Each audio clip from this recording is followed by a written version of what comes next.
दोस्तों, क्या आपने कभी सोचा है या फिर कभी भी आपको ऐसा महसूस हुआ है कि आपको चुपके से देखा जा रहा है, आप पर नजर रखी जा रही है किसी खौफनाक शिकारी द्वारा नहीं बल्कि एलियंस द्वारा। और हाँ, बिल्कुल ये पॉसिबल हो सकता है। जैसे हम चिड़ियाघर में जानवरों को देखते हैं, ठीक वैसे ही एलियंस हमें देख रहे होंगे, जैसे कि हम किसी चिड़ियाघर के जानवर हों। पर सवाल ये है कि अगर वो हैं और वो हमें चुपके से देख रहे हैं तो वे ऐसा क्यों कर रहे हैं? क्या वो हमसे डरते हैं या फिर उनकी सटकीली खोपड़ी में कुछ और ही चल रहा है, या फिर बस ये एक हाइपोथेसिस ही है? इन्हीं सब सवालों के साथ लेकर आया हूँ आज का ये हमारा एपिसोड, जिसका टाइटल है क्या हम एक गैलेक्टिक जू में रहते हैं। तो चलिए शुरू करते हैं। तो भाई लोग, हमारी धरती अप्रॉक्स 4.5 बिलियन साल पुरानी है और करीब पृथ्वी के फॉर्मेशन के 1 बिलियन सालों में ही यहाँ पर जीवन की शुरुआत हो गई थी। अभी तक नॉन यूनिवर्स में पृथ्वी ही एकमात्र ऐसी जगह है जहाँ इंटेलिजेंट लाइफ मौजूद है। पर सोचने वाली बात यह है कि हमारा यूनिवर्स तकरीबन 13.8 बिलियन साल पुराना है और करीब 93 बिलियन लाइट ईयर्स विशाल क्षेत्र में फैला हुआ है। और इतने विशाल क्षेत्र में हमें अभी तक जीवन के कोई सबूत नहीं मिले हैं, जो कि काफी अजीब है ना। क्योंकि कैसे पॉसिबल हो सकता है कि हमारा यूनिवर्स, जो कि पृथ्वी से भी कई बिलियन ईयर्स पुराना है, और यूनिवर्स के इतने विशाल क्षेत्र में कोई सभ्यता नहीं विकसित हुई हो? ये बात कुछ हजम नहीं होती। क्योंकि पूरे यूनिवर्स की बात को तो छोड़ो, हमारी मिल्की वे गैलेक्सी में कई बिलियन स्टार्स मौजूद हैं और उनका चक्कर हमारे धरती की तरह ही कई ट्रिलियन प्लैनेट्स लगा रहे हैं। ऐसे में इनमें से किसी न किसी ग्रह पर जीवन जरूर पनपा होगा। यही सवाल साल 1950 में एनरिको फेर्मी ने एलियंस लाइफ यानी एक्स्ट्रा टेरेस्ट्रियल लाइफ के एग्जिस्टेंस को लेकर किया था। उनका कहना था कि अगर इस ब्रह्मांड में धरती के अलावा कहीं और जीवन मौजूद है तो आखिर वो कहाँ है? समय के साथ कई महान वैज्ञानिकों ने फेर्मी के इस सवाल का जवाब ढूंढने की कोशिश की, जिसमें उन्होंने कई तरह के हाइपोथेसिस यानी एजम्पशन दिए हैं, जिसमें से एक है जू हाइपोथेसिस। अकॉर्डिंग टू जू हाइपोथेसिस, हम एक चिड़ियाघर में रहते हैं और एलियंस हमारी हर हरकत पर नजर रखे हुए हैं। वो हम इंसानों का अध्ययन करना चाहते हैं, हमारी तकनीक से सीखना चाहते हैं, या शायद वो हम पर अटैक करने की योजना बना रहे हैं। पर यहाँ फिर एक सवाल है कि आखिर वेट किसका कर रहे हैं?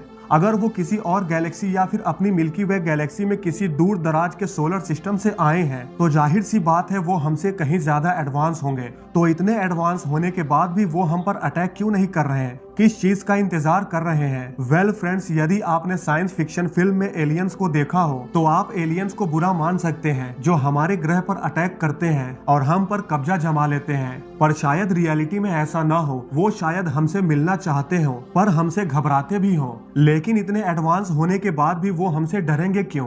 भाई लोग, ये बिल्कुल पॉसिबल हो सकता है कि एलियंस हम इंसानों के जन्म के बाद से ही पृथ्वी पर नजर रखे हुए हों और हमारे बीच हमारे साथ रहते आए हों। और अगर एलियन शुरू से ही इधर उधर घूमते आए हों तो उन सभी भयानक विनाशों के बारे में सोचो जो उन्होंने इंसानों की वजह से देखा हो। क्योंकि इंसान अपने फॉर्मेशन के बाद से ही लगातार एक दूसरे को मारने की कोशिश कर रहे हैं, एक दूसरे के खून के प्यासे हैं। अब अगर एलियंस के नजरिए से देखें तो हम इंसान अविश्वसनीय रूप से एक हिंसक प्रजाति की तरह हैं। तो हो सकता है वो खुलकर हमारे सामने नहीं आना चाहते, हमसे बातचीत नहीं करना चाहते, क्योंकि वो हमसे डरते हैं कि हम उन्हें देखने या उनसे मिलने के बाद कैसी प्रतिक्रिया देंगे। हो सकता है वो सोचते हैं कि हम एलियंस के साथ हिंसक हो जाएं और एलियंस को मजबूरन हमारी बैंड बजानी पड़ जाए, जो कि वो नहीं चाहते कि किसी सभ्यता का विनाश हो। और भाई लोग, जब एलियंस हमें देख रहे होंगे तो फिर हम एक चिड़ियाघर तक ही सीमित नहीं है, हम इंसान चांद तक पहुंच गए हैं। पर क्या हम इतने यकीन से कह सकते हैं कि कोई बुद्धिमान जीव वहां ऑलरेडी मौजूद नहीं होगा?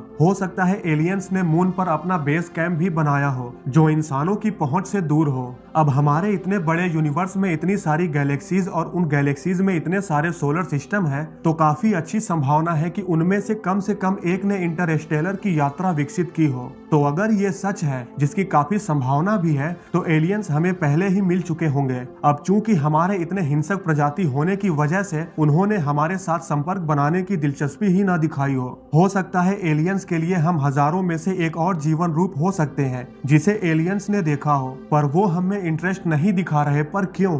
अब भाई लोग, आप लोग ये सोचो, आखिर जमीन पर चींटियों की कॉलोनी दिखे तो क्या आप उनसे संपर्क बनाने की कोशिश करते हैं? नहीं ना, क्योंकि हम उनसे संपर्क या फिर उनसे बातचीत नहीं कर सकते, बस उनका निरीक्षण कर सकते हैं, क्योंकि वो अभी तक इतनी विकसित नहीं हुई हैं कि हम उनसे संपर्क साधने की कोशिश करें। ठीक उसी तरह एलियंस भी हमें चींटियों जैसा समझते हो।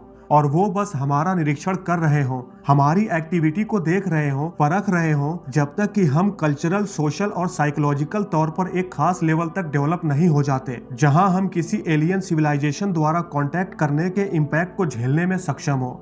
ऐसे में हो सकता है हम अभी इतने एडवांस ना हुए हों जिससे वो हमें इंटरेस्ट दिखाएं। ऐसा बिल्कुल हो सकता है वो हमें देखकर बस टाइम पास या एंजॉय कर रहे हो, जैसे हम चींटियों के झुंडों को देखकर करते हैं या फिर चिड़ियाघर के जानवरों को देखते हैं। अब ये सिर्फ हाइपोथेसिस है या फिर इसमें कुछ रियलिटी भी है, अब ये तो आने वाला वक्त ही बताएगा कि एलियंस वाकई में होते हैं भी या नहीं। लेकिन अगर हम यूनिवर्स के साइज को देखें और उसमें मौजूद गैलेक्सीज और अरबों खरबों तारों को देखें तो हम ये बिल्कुल भी नकार नहीं सकते कि एलियंस नहीं होते होंगे। उनकी सभ्यता कहीं ना कहीं होंगी जरूर, बस हमें उनके होने का एहसास नहीं है। दोस्तों, आप लोगों की क्या राय है कमेंट करके जरूर बताएं और ऐसी ही इंटरेस्टिंग वीडियो देखने के लिए हमारे चैनल को सब्सक्राइब करना ना भूलें।